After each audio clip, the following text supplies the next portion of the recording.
ನಮಸ್ಕಾರ ಫ್ರೆಂಡ್ಸ್, ನಾನು ಶಿವರಾಜ್ ಪಾಟೀಲ್. ನಿಮಗೆ ಟುಡೇಸ್ ಇನ್ವೆಸ್ಟ್ಮೆಂಟ್ ಕನ್ನಡ ಯೂಟ್ಯೂಬ್ ಚಾನಲ್ಗೆ ಸ್ವಾಗತ. ನಮ್ಮ ಚಾನಲಲ್ಲಿ ನಾವು ನಿರಂತರವಾಗಿ ಡೈಲಿ ಮಾರ್ಕೆಟ್ ಅನಾಲೈಸಿಸ್, ಅದ್ರ ಜೊತೆಗೆ ವೀಕೆಂಡಲ್ಲಿ ಆದಷ್ಟು ಇನ್ವೆಸ್ಟ್ಮೆಂಟ್ ಹಾಗೂ ಟ್ರೇಡಿಂಗಿಗೆ ಸಂಬಂಧಪಟ್ಟ ವಿಡಿಯೋಗಳನ್ನು ತಗೊಂಡ್ಬರ್ತಾ ಇರ್ತೇವೆ. ಇವತ್ತಿನ ದಿನ ನಾನು ಈ ವಿಡಿಯೋದಲ್ಲಿ 7th ಜನವರಿ ಮಂಗಳವಾರದ ನಿಫ್ಟಿ ಹಾಗೂ ಬ್ಯಾಂಕ್ ನಿಫ್ಟಿ ಟ್ರೇಡಿಂಗ್ ಲೆವೆಲ್ಸ್ನ ಡಿಸ್ಕಸ್ ಮಾಡ್ತಾ ಇದ್ದೀನಿ. ಇವತ್ತಿನ ದಿನ ಏನಾಯ್ತು ಮಾರ್ಕೆಟ್ ಅಲ್ಲಿ, ಅದು 6th ಜನವರಿ ಅಂತ ನಾವು ನೋಡೋದಾದ್ರೆ ನಮ್ಮ ಇಂಡಿಯನ್ ಮಾರ್ಕೆಟ್ ಅಲ್ಲಿ ಸೆಲ್ಲಿಂಗು ಹೆವಿ ಆಗಿತ್ತು. ಈ ಹೆವಿ ಸೆಲ್ಲಿಂಗು ಪ್ಯಾನಿಕ್ ಸೆಲ್ಲಿಂಗ ಅಥವಾ ಏನಾದ್ರೂ ಎಕ್ಸಾಕ್ಟ್ ನ್ಯೂಸ್ ಇತ್ತ ಮಾರ್ಕೆಟ್ ಅಲ್ಲಿ ಅಂತ ನೋಡೋದಾದ್ರೆ, ನಮ್ಗೆ ತಿಳಿದಿರೋ ಹಂಗೆ HDFC ಬ್ಯಾಂಕ್ ಕ್ವಾರ್ಟರ್ಲಿ ಅಪ್ಡೇಟ್ಸ್ ಬಂದಿತ್ತು. ಅದು ಸ್ವಲ್ಪ ನೆಗೆಟಿವ್ ಆಗಿತ್ತು HDFC ಬ್ಯಾಂಕ್ದು.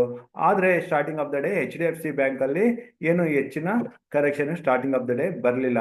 ಆದ್ರೆ ಬ್ಯಾಂಕ್ ನಿಫ್ಟಿ, ನೀವೇನಾದ್ರೂ ಬ್ಯಾಂಕ್ ನಿಫ್ಟಿನ ಗಮನಿಸಿದ್ರೆ, bank Nifty previous day low ಕೆಳಗಡೆನೆ 51,000 ಹತ್ರ ಇದು ಶುಕ್ರವಾರ ದಿನ ಕ್ಲೋಸ್ ಆಗಿತ್ತು. ಇಲ್ಲಿ ಟೆಕ್ನಿಕಲಿ ಇದು ಬ್ರೇಕ್ ಆಗಿ ಕೆಳಗಡೆ ಬಂದು 200 ಡೇ ಮೂವಿಂಗ್ ಆವರೇಜ್ ಹತ್ರ, ಅದು 50,500 ಹತ್ರ ನಾವು ನಿನ್ನೆ ದಿನ ಪ್ರೀವಿಯಸ್ ವಿಡಿಯೋದಲ್ಲಿ ಡಿಸ್ಕಸ್ ಮಾಡಿದ್ವಿ. ಇಲ್ಲಿ ಸಪೋರ್ಟ್ ತಗೊಂಡು ರಿಕವರಿ ಏನು ತೋರಿಸ್ತಾ ಇತ್ತು. ಈ ಸಮಯದಲ್ಲಿ HDFC ಬ್ಯಾಂಕ್ ಅಲ್ಲಿ ಬಂದ ಕರೆಕ್ಷನ್ ಬ್ಯಾಂಕ್ ನಿಫ್ಟಿ ಜೊತೆಗೆ ನಿಫ್ಟಿನ್ ಕೂಡ ಮಾರ್ಕೆಟ್ ಕೆಳಗಡೆ ತಗೊಂಡ್ ಬಂತು. ಈ ರೀತಿ ಬಂದ ಕರೆಕ್ಷನ್ ಅಲ್ಲಿ ನಿಫ್ಟಿ 1.62%, ಅದು 388 ಪಾಯಿಂಟ್ಸ್ ಅಷ್ಟು ನೆಗೆಟಿವ್ ಅಲ್ಲಿ ಕ್ಲೋಸ್ ಆದ್ರೆ, ಬ್ಯಾಂಕ್ ನಿಫ್ಟಿ ಮೋರ್ ದೆನ್ 2%, 1000ಕ್ಕಿಂತ ಹೆಚ್ಚಿನ ಪಾಯಿಂಟ್ಸ್ ನೆಗೆಟಿವ್ ಅಲ್ಲಿ ಕ್ಲೋಸ್ ಆಯ್ತು.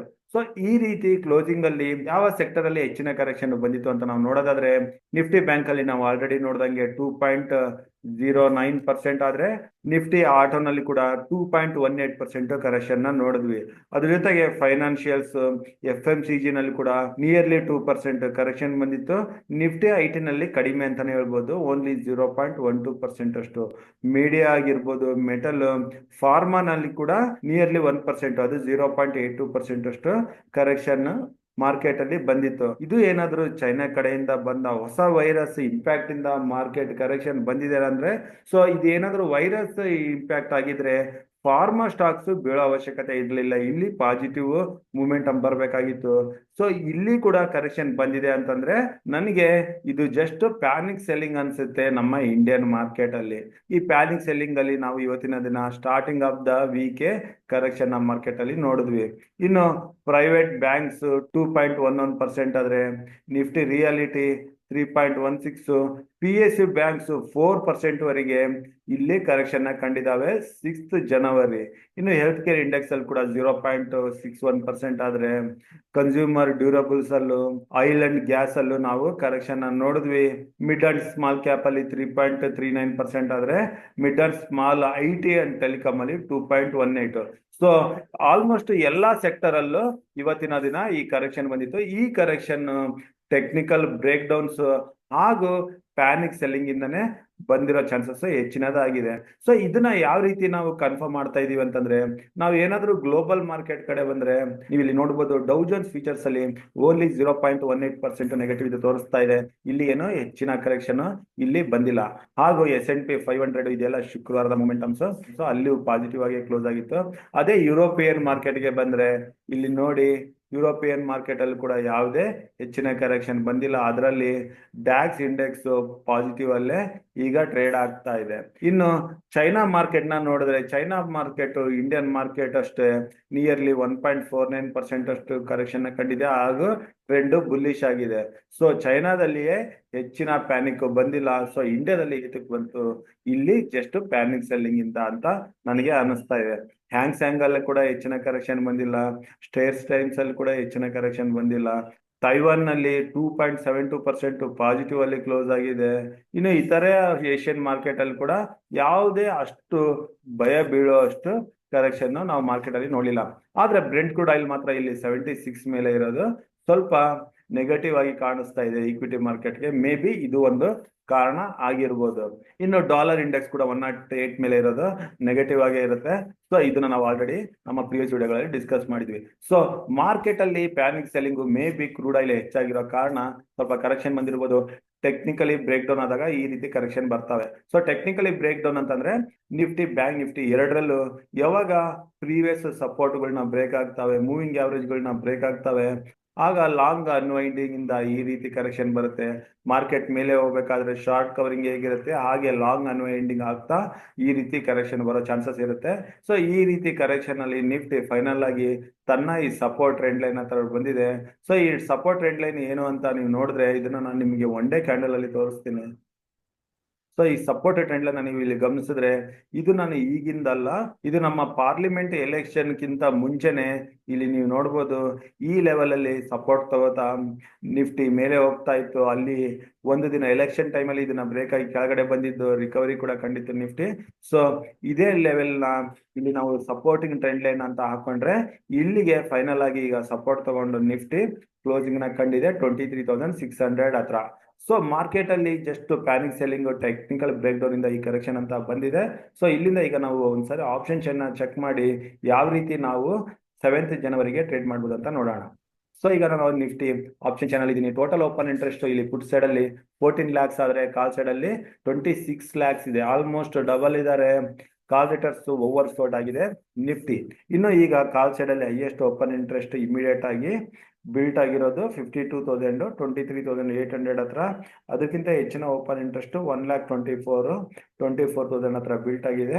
ಇನ್ನು ಪುಟ್ ಸೈಡ್ ಅಲ್ಲಿ ಬಂದ್ರೆ ಚೇಂಜ್ ಇನ್ ಓಪನ್ ಇಂಟ್ರೆಸ್ಟ್ ಅಲ್ಲಿ ಕೆಳಗಡೆ 23,650 ವರೆಗೂ ತಮ್ಮ ಪೊಸಿಷನ್ಸ್ ಇಂದ ಪುಟ್ ರೈಡರ್ಸ್ ಹೊರಗಡೆ ಬಂದಿದ್ದಾರೆ. 23,500 ಹತ್ರನೂ ಹೊರಗಡೆ ಹೋಗ್ತಿದ್ದಾರೆ. ಇನ್ನು ಕೆಳಗಡೆ ಬಂದ್ರೆ 23,250 200 ಅಲ್ಲೂ ತಮ್ಮ ಪೊಸಿಷನ್ಸ್ ಇಂದ ಹೊರಗಡೆ ಬರ್ತಿದ್ದಾರೆ. ಸೊ ಇದೆಲ್ಲ ಪ್ಯಾನಿಕ್ ಇಂದ ಹೊರಗಡೆ ಬರ್ತಿರ್ಬೋದು ಅಂತ ನನಗೆ ಅನಿಸ್ತಾ ಇದೆ. ಸೊ ಇವತ್ತಿನ ದಿನ ನಮ್ಮ ಇಂಡಿಯನ್ ಮಾರ್ಕೆಟ್ ಕ್ಲೋಸ್ ಆದ್ಮೇಲೆ ಅಗೇನ್ US ಮಾರ್ಕೆಟ್ ಅಲ್ಲಿ ಏನಾದರೂ ಕರೆಕ್ಷನ್ ಬಂದಿಲ್ಲ, ಅಲ್ಲಿ ಫ್ಲಾಟ್ ಆಗಿ ಮಾರ್ಕೆಟ್ US ಮಾರ್ಕೆಟ್ ಅದು ಡೌ ಜೋನ್ಸ್ ಫ್ಯೂಚರ್ಸ್ ಟ್ರೇಡ್ ಆದ್ರೆ ಕೂಡ ನಮ್ಮ ಇಂಡಿಯನ್ ಮಾರ್ಕೆಟ್ ಅಲ್ಲಿ ರಿಕವರಿ ಬರೋ ಚಾನ್ಸಸ್ ಇರುತ್ತೆ. ಸೊ ಈಗ ನಾನು ಡೌ ಜೋನ್ಸ್ ಫೀಚರ್ಸ್ ಗೆ ಬರ್ತಾ ಇದ್ದೀನಿ. ಡೌ ಜೋನ್ಸ್ ಫೀಚರ್ಸ್ ಈಗ 43,000 ಹತ್ರ ಏನಿದೆ. ಸೊ ಇದೇ ಲೆವೆಲ್ ಅಲ್ಲಿ ಟ್ರೇಡ್ ಆದ್ರೆ ಕೂಡ ಇಲ್ಲಿಂದ ಸ್ವಲ್ಪ ಪಾಸಿಟಿವ್ ಆದ್ರೆ ಕೂಡ ನಾವು ನಮ್ಮ ಇಂಡಿಯನ್ ಮಾರ್ಕೆಟ್ ಅಲ್ಲಿ 7th ಜನವರಿ ಮಂಗಳವಾರದ ದಿನ ಫ್ಲಾಟ್ ಟು ಪಾಸಿಟಿವ್ ಆಗಿ ಓಪನ್ ಆದ್ರೆ ಅಲ್ಲಿಂದ ರಿಕವರಿ ಕಾಣೋ ಚಾನ್ಸಸ್ ತುಂಬಾನೇ ಇರುತ್ತೆ. ಸೊ ನಾವು ಆ ರಿಕವರಿ ಶಾರ್ಟ್ ಕವರಿಂಗ್ ಅಲ್ಲಿ ಯಾವ ರೀತಿ ಪೊಸಿಷನ್ಸ್ ನ ತಗೋಬಹುದು ಅಂತ ನಾವು ನೋಡೋದಾದ್ರೆ ನಿಫ್ಟಿನಲ್ಲಿ ಲಾಂಗ್ ಪೊಸಿಷನ್ಸ್ ನ ಮೇಲೆ 23,650 ನಿಫ್ಟಿ ಟ್ರೇಡ್ ಆಗಿ ಶುರು ಆದ್ರೆ ಇಲ್ಲಿಂದ ಸಿ ಪೊಸಿಷನ್ಸ್ ನ ಟ್ರೈ ಮಾಡಿ ಕೆಳಗಡೆ 150 ಪಾಯಿಂಟ್ಸ್ ದೂರದಲ್ಲಿ 23,500 ಈ ಲೆವೆಲ್ ಅಲ್ಲಿ ಇದ್ರ ಕೆಳಗಡೆ 480 ಅಥವಾ 490 ಹತ್ರ ಸ್ಟಾಪ್ ಲಾಸ್ ನ ಪ್ಲಾನ್ ಮಾಡಿ ಲಾಂಗ್ ಪೊಸಿಷನ್ ತಗೊಳ್ಳೋದ್ರ ಬಗ್ಗೆನೇ ನೋಡ್ತೀನಿ. ಇಲ್ಲಿಂದ ಬರೋ ರಿಕವರಿ ಶಾರ್ಟ್ ಕವರಿಂಗ್ ನಾನು 23,800 ಇದು ನನ್ನ ಮೊದಲನೇ ಟಾರ್ಗೆಟ್ ಆಗಿರುತ್ತೆ. ಹಾಗೂ 23,950 ಇದು ನಮ್ಮ ಸೆಕೆಂಡ್ ಟಾರ್ಗೆಟ್ ಆಗಿರುತ್ತೆ. ಈ ಲೆವೆಲ್ಗಳಿಗೆ ನಾವು ನಿಫ್ಟಿನಲ್ಲಿ ಲಾಂಗ್ ಪೊಸಿಷನ್ ತಗೊಳಕ್ಕೆ ನೋಡ್ತೀವಿ. ಇನ್ನು ಮಂಗಳವಾರದ ದಿನ ಸೆನ್ಸೆಕ್ಸ್ ಎಕ್ಸ್ಪೈರಿ ಇರೋ ಕಾರಣ ಮಾರ್ಕೆಟ್ ಸೈಡ್ ವೇಸ್ ಹೋಗೋ ಚಾನ್ಸಸ್ ಇರುತ್ತೆ. ಸೈಡ್ ವೇಸ್ ಹೋದ್ರೆ ಬುಧವಾರದ ದಿನ ಈ ಮೂಮೆಂಟಮ್ ಬರ್ಬೋದು, ಇಲ್ದಿದ್ರೆ ಮಂಗಳವಾರ ದಿನನೇ ಈ ಮೂಮೆಂಟಮ್ ಬರ್ಬೋದು. ಇನ್ನು ನಿಫ್ಟಿ 23,500 ಕೆಳಗಡೆ ಬಂದು ಕ್ಲೋಸಿಂಗ್ ಬಂತು ಅಂತಂದ್ರೆ ಮಾರ್ಕೆಟ್ ನೆಗೆಟಿವ್ ಆಗುತ್ತೆ. ಸೊ ಬುಧವಾರದಿಂದ ನಾವು ನಿಫ್ಟಿನಲ್ಲಿ ಪುಟ್ ಸೈಡ್ 23,500 ಕೆಳಗಡೆ ಪುಟ್ ಸೈಡ್ ತಗೊಳ್ಳೋದ್ರ ಬಗ್ಗೆ ಕೂಡ ಯೋಚನೆ ಮಾಡ್ಬೋದು.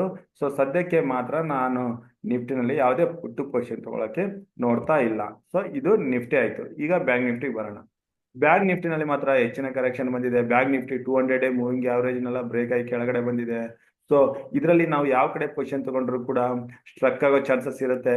ಸೊ ಬ್ಯಾಂಕ್ ನಿಫ್ಟಿ ಏನಾದ್ರೂ ನಮಗೆ ಕೆಳಗಡೆ ಬಂದು 49,200 ಈ ಸಪೋರ್ಟ್ ಟ್ರೆಂಡ್ ಲೈನ್ ಏನಿದೆ ಇಲ್ಲಿ ಸಪೋರ್ಟ್ ತಗೊಂಡು ರಿಕವರಿ ಕಾಣ್ತಾ ಇದ್ರೆ 49,000 ಕೆಳಗಡೆ ಅದು 48,950 ಈ ಲೆವೆಲ್ ಅಲ್ಲಿ ಸ್ಟಾಪ್ ಲಾಸ್ ನ ಪ್ಲಾನ್ ಮಾಡಿ ಸಿ ಪೊಸಿಷನ್ಸ್ ನ ಟ್ರೈ ಮಾಡಬಹುದು. ಫ್ಲಾಟ್ ಆಗಿ ಅಪ್ ಮೂವ್ ಅಂತ ಕಂಡ್ರೆ ಯಾವುದೇ ಟ್ರೇಡ್ ನ ತಗೊಳ್ಳೋದು ಬೇಡ. ಸೊ ಇದು ಬ್ಯಾಂಕ್ ನಿಫ್ಟಿ ಟ್ರೇಡಿಂಗ್ ಸೆಟಪ್. ಇನ್ನು ಸೆನ್ಸೆಕ್ಸ್ ಗೆ ಬಂದ್ರೆ ಸೆನ್ಸೆಕ್ಸ್ 200 ಡೇ ಮೂವಿಂಗ್ ಆವರೇಜ್ ಹತ್ರ ಕ್ಲೋಸಿಂಗ್ ನ ಕಂಡಿದೆ. ಸೊ ಸೆನ್ಸೆಕ್ಸ್ ಅಲ್ಲಿ ಒಳ್ಳೆ ಶಾರ್ಟ್ ಕವರಿಂಗ್ ನಾವೇ ಎಕ್ಸ್ಪೆಕ್ಟ್ ಮಾಡೋದು 10 ಡೇ ಮೂವಿಂಗ್ ಆವರೇಜ್ ಕ್ರಾಸ್ ಆದ್ಮೇಲೆ ಅದು 78,600 ಮೇಲೆ ಹೋದ್ರೆ ಮಾತ್ರ. ಸೊ ನಾವು ಸೆನ್ಸೆಕ್ಸ್ ನ ಈ ಲೆವೆಲ್ ನ ಮಾರ್ಕ್ ಮಾಡ್ಕೊಂಡು ಇದ್ರ ಮೇಲೆ ಹೋದ್ರೆ ಮಾತ್ರನೇ ಇಲ್ಲಿ ಸಿ ಪೊಸಿಷನ್ಸ್ ನ ಟ್ರೈ ಮಾಡೋಣ. ಇನ್ನು ಇದ್ರ ಕೆಳಗಡೆ ಯಾವುದೇ ಲೆವೆಲ್ ಅಲ್ಲಿ ಸೆನ್ಸೆಕ್ಸ್ ಅಲ್ಲಿ ಕೂಡ ನಾವು ಟ್ರೇಡ್ ಮಾಡೋದು ಬೇಡ. ಸೊ ಇದು ಸೆನ್ಸೆಕ್ಸ್ ಆಯ್ತು. ಈಗ ಮಿಡ್ ಕ್ಯಾಪ್ ನಿಫ್ಟಿದು ಟ್ರೇಡಿಂಗ್ ಲೆವೆಲ್ಸ್ ನ ಕೂಡ ಕ್ವಿಕ್ ಆಗಿ ನೋಡೋಣ. ಸೊ ಸೆಲೆಕ್ಟ್ ಮಿಡ್ ಕ್ಯಾಪ್ ನಿಫ್ಟಿಗೆ ನಾವು ಬಂದ್ರೆ ಸೆಲೆಕ್ಟ್ ಮಿಡ್ ಕ್ಯಾಪ್ ನಿಫ್ಟಿ ಇವತ್ತಿನ ದಿನ ತನ್ನ 5 day 10 day 20 day, 50 day, 100 day ಎಲ್ಲ ಮೂವಿಂಗ್ ಆವರೇಜ್ಗಳನ್ನ ಬ್ರೇಕ್ ಆಗಿ ಕೆಳಗಡೆ ಬಂತು. ಸೊ ಈಗ ಅದು ತನ್ನ ಪ್ರೀವಿಯಸ್ ವೀಕ್ ಲೋ ಕೆಳಗಡೆ ಬಂದು ಕ್ಲೋಸಿಂಗ್ ನ ಕಂಡಿದೆ. ಸೊ ನಾವು ಸೆಲೆಕ್ಟ್ ಮಿಡ್ ಕ್ಯಾಪ್ ಅಲ್ಲಿ 20,900 ಮೇಲೆ ಸಿ ಪೊಸಿಷನ್ಸ್ ನ ಪ್ಲಾನ್ ಮಾಡ್ಬೋದು. ಕೆಳಗಡೆ ಸ್ಟಾಪ್ ಲಾಸ್ 20,800 ಹತ್ರ ಇಟ್ಕೋಬೇಕಾಗುತ್ತೆ. 20,900 ಮೇಲೆ ಪೊಸಿಷನ್ ತಗೊಂಡ್ರೆ ನಾವು ಪೊಸಿಷನಲ್ 1 to 2 ಡೇಸ್ಗೆ ಇಟ್ಕೊಂಡ್ರೆ ರಿಕವರಿ ಶಾರ್ಟ್ ಕವರಿಂಗ್ ಬಂದ್ರೆ 21,400 ಲೆವೆಲ್ ವರೆಗೂ ರಿಕವರಿನ ಎಕ್ಸ್ಪೆಕ್ಟ್ ಮಾಡ್ಬೋದಾಗಿದೆ.